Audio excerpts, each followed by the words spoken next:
Salut à tous et bienvenue pour notre nouveau micro-trottoir. Aujourd'hui on va parler d'un sujet assez sensible, la pornographie chez les jeunes. On a tourné ce micro-trottoir peu de temps avant que l'UE décide de fermer certains sites pornographiques, donc il est normal que certaines questions ne soient pas trop en raccord avec l'actualité.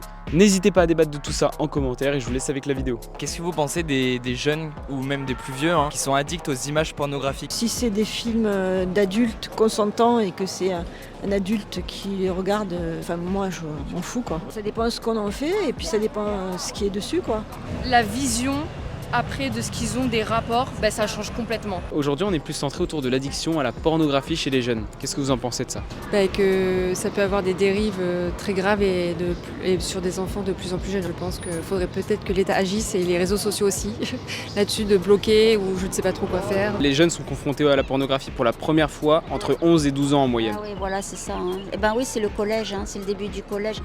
Je comprends pas, pourquoi on prend pas des mesures. Oui, c'est fou, c'est fou. Il peut y avoir des trucs qui se passent mal, des traumas qui reviennent, la personne elle peut pleurer, plein de choses comme ça, ou rigoler, ou même il y a des bourbes qui se passent, on ne sait pas. Et après, ça crée une fausse image et je pense que après les personnes elles vont être déçues entre guillemets que ça se passe pas comme ça.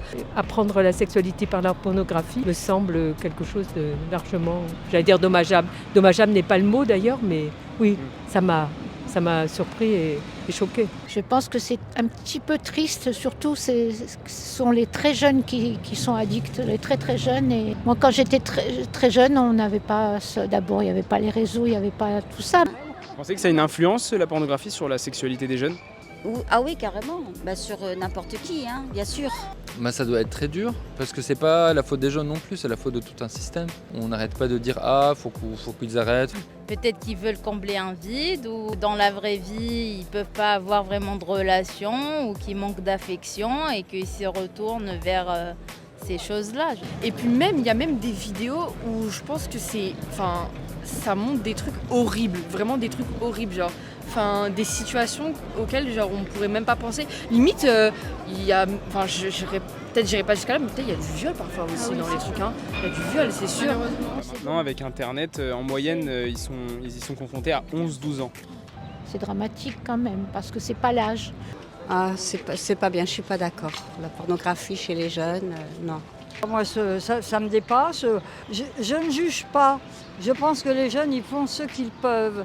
Ils réfléchissent sûrement avec difficulté, avec tous vos problèmes de téléphone, avec toutes vos choses là. Vous ne réfléchissez pas tellement, mais ça viendra avec les années je pense. L'accès est de plus en plus facile, donc malheureusement ça peut avoir des conséquences graves, des filles qui se font agresser ou aussi bien aussi des garçons, dans les deux sens. Est-ce que vous pensez que c'est quand même un fléau pour les jeunes? Oui, mais ça leur passera. Moi je pense qu'ils veulent connaître, savoir, regarder. C'est parce qu'ils sont pas bien dans leur basket peut-être. Je pense qu'on est tous, malgré nous, exposés à ce genre d'image quand on est petit. Moi je sais que je suis déjà tombée sans le vouloir. Ouais, exactement. Les publicités où machin veut te rencontrer, je sais pas quoi. Tu cliques sans faire exprès, tu tombes sur des trucs de malade. Pour vous, ça a une incidence sur leurs actes et leur vie sexuelle? Je pense oui, parce qu'ils prennent la réalité pour de la fiction en fait. Et des fois, non, c'est pas le cas. Moi je comprends qu'on soit attiré par les images pornographiques, on l'a tous été à un moment, c'est normal. Après je pense que ce qui nous manque, et ce qui manque aux jeunes, c'est qu'ils entendent que c'est pas la réalité. Moi j'ai travaillé dans les écoles, on a eu des cas déjà à 10 ans, ils connaissent la pornographie déjà à 10 ans. C'est que comme quand on fait une pub et on fait un produit, qu'on l'embellit, 5% de ça c'est la réalité, mais le reste c'est du faux. C'est pas ça les bruits, c'est pas ça les formes. Pour moi c'est pas normal c'est pas la réalité Je pense pas que font accès à ça trop jeune en fait. C'est ça que je condamne. Et il y a une grande partie dans la pornographie qui fait partie de la sexualité qui manque, je sais pas, ne serait-ce que rigoler dans un lit ensemble, faire des blagues. Limite de mettre un contrôle parental, ça peut aider, mais je pense qu'au collège maintenant, ils en parlent. Vous en pensez quoi de cette addiction? Est-ce que vous pensez que c'est un fléau? Moi j'ai un petit garçon de 3 ans, donc ça me fait peur. Et j'ai encore du temps, j'espère, mais ça aide pas les réseaux sociaux. Je pense pas trop les réseaux sociaux, mais je pense plutôt les lois qui n'encadrent pas les choses comme mimes, des choses comme ça où on peut se faire de l'argent facile. Justement par rapport à ça, il y a une loi qui va passer en France où il faudra mettre sa carte d'identité sur les sites pornographiques pour prouver qu'on est majeur et les mineurs du coup ne pourront pas accéder à ces sites. Est-ce que vous pensez que c'est une bonne solution? Oui, enfin il y aura des dérives parce qu'il suffit qu'ils prennent la carte des parents et c'est bon quoi en fait. Donc je sais pas si c'est la bonne solution. Si la carte d'identité est la sienne, oui, mais un jeune peut toujours emprunter la carte d'identité de quelqu'un d'autre. Est-ce que ça peut faire avancer les choses pour vous? Ben, je l'espère, je l'espère. Est-ce que ça peut ralentir? Peut-être que ça peut ralentir, il y en a qui n'auront pas la présence d'esprit de faire ça, d'autres qui vont trouver des entourloupes pour, un grand frère qui a 18 ans, des choses comme ça. Donc, mais c'est déjà un bon début. Est-ce que vous pensez que c'est une Oui. bonne solution? Oui, moi je pense, pourquoi pas. Eh ben, c'est impeccable. C'est vrai que je l'avais entendu il y a quelques temps de ça. Oui, oui, franchement, si c'est mis en vigueur, vraiment bravo quoi. Il le faut, c'est indispensable.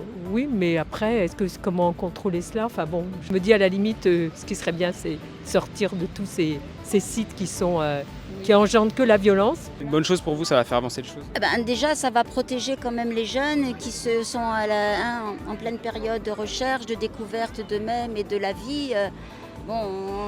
C'est violent, c'est trop violent, quoi. Puis ça ne peut que les perturber, les déphaser, hein, psychologiquement et tout, quoi. Sexuellement aussi et tout, quoi. Je pense que même si les gens qui n'ont pas encore 18 ans, s'ils veulent vraiment avoir l'accès, ils vont l'avoir, en tout cas. Du coup, je pense que c'est bien parce que ça va déjà un peu diminuer l'impact sur les mineurs. Est-ce que vous pensez que ça peut faire évoluer les choses? Pas vraiment, non. Pourquoi? Parce que si par exemple, je ne sais pas quel âge vous avez, mais si disons que j'ai 17 ans et que j'ai un pote qui a 18, eh bien il peut mettre sa carte d'identité pour moi. Ce serait quoi pour vous la solution miracle à ça? Ça serait d'enlever tout ça des réseaux sociaux, oui. De le supprimer carrément? De supprimer, oui. Peut-être que chez soi on peut contrôler, mais à l'extérieur. Avec les de toute façon, copains voilà. au collège et tout? Enfin, moi, l'autre jour, j'entendais une interview où il disait que voilà, même si à la maison les choses sont contrôlées, à l'extérieur, on peut regarder sur le téléphone d'un copain. Ce qui ralentirait, c'est plutôt de ne pas avoir ces sites accessibles. Pour vous, ce serait carrément la suppression de ces sites. Vous aurez quoi comme solution à proposer? Moi, la solution que je propose, oui, c'est ça, c'est la prière, c'est connaître Jésus. Connaître l'amour de Dieu. Et voilà, Jésus à la croix, il est mort pour nous délivrer justement des addictions, des choses qui nous dominent et qui nous détruisent, qui détruisent l'homme. Et du coup, après, la famille, la société, quoi. Dans ce monde qui est tellement connecté à tout ce qui est numérique, c'est très compliqué, je pense, à limiter tout ça. Mais je pense que déjà, c'est bien qu'on en parle beaucoup plus qu'avant. Et je pense que c'est surtout la sensibilisation, déjà que ça arrête à être un tabou pour parler dans notre société, de comment on traite les gens qui travaillent aussi dans cette industrie-là. Et je dirais vraiment d'accompagner les jeunes dans des écoles pour vraiment avoir une éducation vers la vie sexuelle et la vie amoureuse. C'est très compliqué, ça doit se travailler sur plein de niveaux en tout cas, à mon avis. C'est pas seulement le niveau des jeunes ou des parents, c'est le niveau scolaire, c'est le niveau de ce que l'État met en place, c'est plein de choses quoi.